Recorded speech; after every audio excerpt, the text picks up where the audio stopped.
गुज़िरियल ॾींहुं पानामा केस बाबति जुड़ियल JIT अॻियां वज़ीर आज़म नवाज़ शरीफ़ पेश थियो, जिते JIT मेंबरनि पारां वज़ीर आज़म खां हुदैबिया पेपर्स मिल्स ऐं ॿियनि मामलनि बाबति 3 कलाकनि ताईं खांसि पुछा गुछा कई।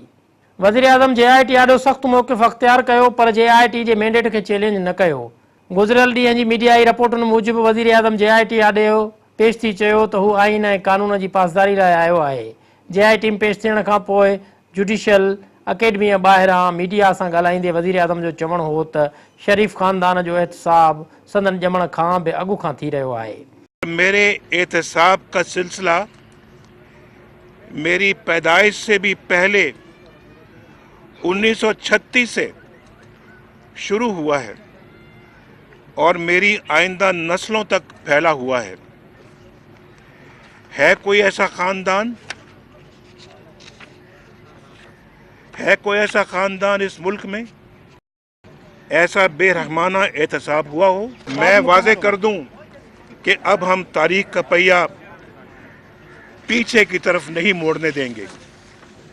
वो ज़माने गए जब सब कुछ पर्दों के पीछे छुपा रहता था। अब कठपुतलियों के खेल नहीं खेले जा सकते। हुन चयो त ही JIT में जेको कुझु थी रहियो आहे उन्हीअ जो सरकारी ख़ज़ाने जी खुर्द बुर्द सां को तालुक़ु कोन्हे, बल्कि असांजे ख़ानदान जे ज़ाती कारोबार खे मुंझायो ऐं ख़राबु कयो पियो वञे। वज़ीर आज़म पारां JIT आॾो पेश थियणु यकीनन दाद ॾियण लाइक़ु कमु आहे। इन हवाले सां असीं पहिरियों बि इहो चई चुका आहियूं त वज़ीर आज़म पारां JIT आॾो पेश थियण सां कानून जी बालादस्ती वारो तासुरु मज़बूत थींदो, पर साॻी जाइ ते केतिरा ई मुबसिर अहिड़ी राय जो बि इज़हार करे रहिया आहिनि त वज़ीर आज़म वटि JIT आॾो पेश थियण खां सवाइ ॿियो को रस्तो बि न हो, छाकाणि त संदसि JIT आॾो पेश न थियण जी सूरत में मुख़ालिफ़ धुर उन्हीअ खे संदसि ख़ौफ़ सां तशबीह ॾे हा ऐं खेसि ॾोह जो ॾोहारी करार ॾे हा। मतिलबु त JIT आॾो पेश थियणु या न थियणु ॿिन्ही सूरतुनि में वज़ीर आज़म खे सख़्तु ॾुखियाई दरपेश अचणी हुई, पर निस्बतन JIT आॾो पेशी सां खेसि इख़लाक़ी बरतरी ऐं पज़ीराई ज़रूरु मिली सघी आहे।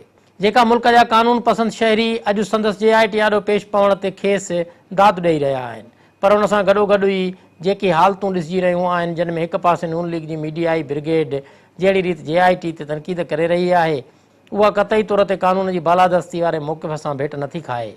छाकाणि त जेकॾहिं वज़ीर आज़म ऐं संदसि पार्टी मुल्की इदारनि ऐं इंसाफ़ ते एतमाद कनि था ऐं जेकॾहिं हू उन्हनि इल्ज़ामनि खे कूड़ो ऐं बेबुनियाद सम्झनि था त पोइ खेनि इदारनि ते भरपूर एतमाद कंदे एहतसाब जे इन अमल जी बि तारीफ़ करणु घुरिजे। पर नून लीग ब्रिगेड ईअं कंदे नथी ॾिसिजे। निहाल हाशमी जो बयानु हुजे या JIT खे तकरारी बणाइण लाइ थींदड़ कोशिशूं, इहे सभु ॻाल्हियूं शायदि उहा तस्दीक कनि थियूं त बहरहाल खेनि इदारनि ऐं इंसाफ़ ते एतमाद न रहियो आहे। सो जॾहिं वज़ीर आज़म नवाज़ शरीफ़ JIT आॾो इहो बयानु ॾेई रहियो हो त हू कानून ऐं आइन जी बालादस्ती लाइ पेश थियो आहे, उते खेसि पंहिंजी तिर्ज़ हुक्मरानीअ मां बे इन्हीअ कौल खे साबित करणु घुरिजे, छाकाणि त उहा साॻी JIT जंहिं आॾो पेश थियण खे हू आइन जी बालादस्ती सां भेटे थो, तंहिं कुझु ॾींहं अॻु ई जाच में रंडक विझण बाबति सुप्रीम कोर्ट में हिकु दरख़्वास्त दाख़िल कई आहे। तंहिं करे वज़ीर आज़म साहिब खे उन तरफ़ बि ॾिसणु घुरिजे।